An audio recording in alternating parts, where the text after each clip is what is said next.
നമ്മൾ പാർട്ട് 3യിലേക്ക് പോവുകയാണ്.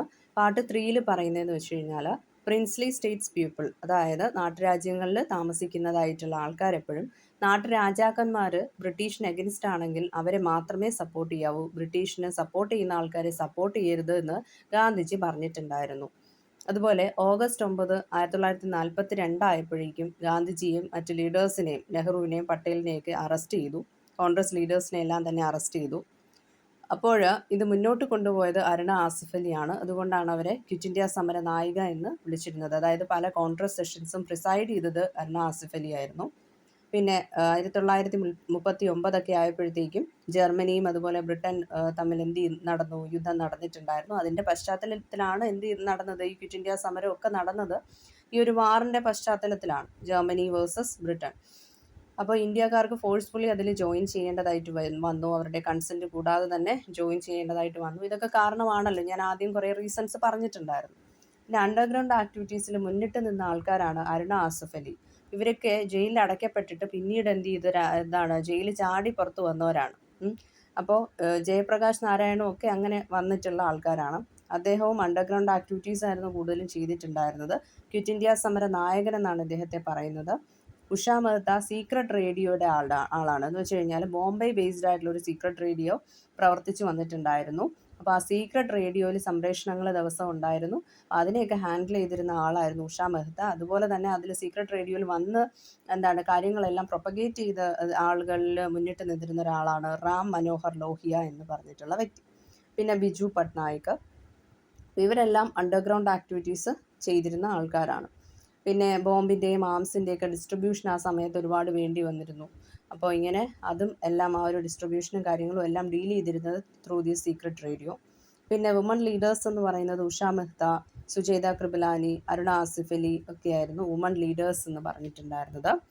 പിന്നെ princely states is low response in quit India strike.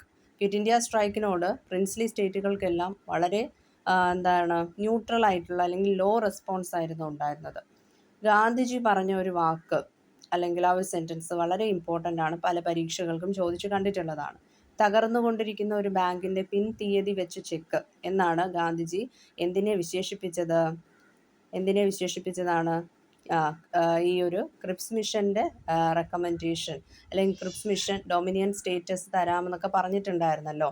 അപ്പോൾ അവരുടെ റെക്കമെൻഡേഷൻ അല്ലെങ്കിൽ ബ്രിട്ടൻകാർ പറഞ്ഞിട്ടുള്ള ആ നിർദ്ദേശങ്ങളെല്ലാം ഗാന്ധിജി പറഞ്ഞിരിക്കുന്നത് തകർന്നുകൊണ്ടിരിക്കുന്ന ഒരു ബാങ്കിൻ്റെ പിൻ തീയതി വെച്ച് ചെക്ക് എന്നാണ് പറഞ്ഞത്. That is on the Britain recommendation of dominion status given after war by Britain. അതായത് ബ്രിട്ടൻ ആകെപ്പാടെ തകർന്നുകൊണ്ടിരിക്കുകയാണ്, ജർമ്മനിയായിട്ടും ഒക്കെ യുദ്ധങ്ങൾ നടന്നുകൊണ്ടിരിക്കുകയാണ്. അവസാനം ഇന്ത്യയുടെ സപ്പോർട്ട് വേണ്ടി വന്നപ്പോഴാണ് ക്രിപ്സ് മിഷനെ ആരാണ് സെൻഡ് ചെയ്തത്?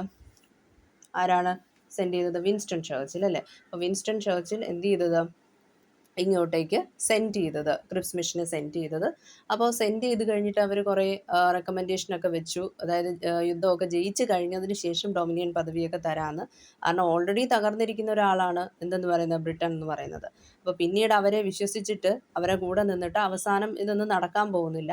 അപ്പോൾ തകർന്നുകൊണ്ടിരിക്കുന്ന ഒരു ബാങ്ക് എന്ന് പറഞ്ഞാൽ അവരുടെ റെക്കമെൻഡേഷനെയാണ് ഗാന്ധിജി ഉദ്ദേശിച്ചത് ബാങ്കിൻ്റെ പിൻതീയതി വെച്ച് ചെക്ക് എന്നാണ് പറഞ്ഞിരിക്കുന്നത്. അത് ഡൊമിനിയൻ സ്റ്റേറ്റസ് എന്നൊക്കെ പറയുന്നത് വെറുതെ പറയുന്നതാണ്, അതൊന്നും നടക്കാനായിട്ട് പോകുന്നില്ല. ബ്രിട്ടൻ ആകെപ്പാട് തകർന്നിരിക്കുകയാണ്.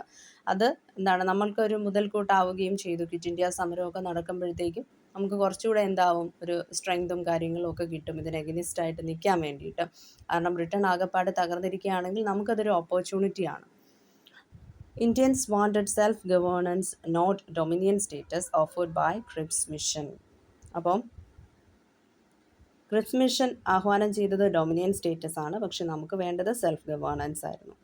അപ്പം മുസ്ലിം ലീഗും INCയും രണ്ടുപേരും ക്രിപ്സ് മിഷനെ എതിർത്തു എന്നും ഞാൻ ആദ്യം പറഞ്ഞിട്ടുണ്ടായിരുന്നു.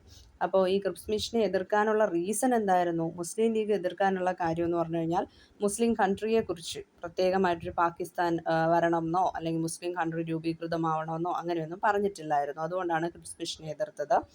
INC എന്തുകൊണ്ടാണ് ഇതിനെ എതിർത്തത് എന്ന് ചോദിച്ചു കഴിഞ്ഞാൽ ഈ ഒരു ഡിഫൻസ് എന്ന് പറയുന്നത് was not given immediately, only dominion status. അതായത് ഡൊമിനിയൻ പദവി മാത്രമേ നൽകുന്നുള്ളൂ, കംപ്ലീറ്റ് ഫ്രീഡം നൽകുന്നില്ല. രണ്ടാമത്തെ കാര്യം എന്ന് വെച്ച് കഴിഞ്ഞാൽ ഡിഫൻസ് എന്ന് പറയുന്നത് ഉടനെ തന്നെ ഇവരുടെ കൺട്രോളിലേക്ക് വരുന്നില്ല.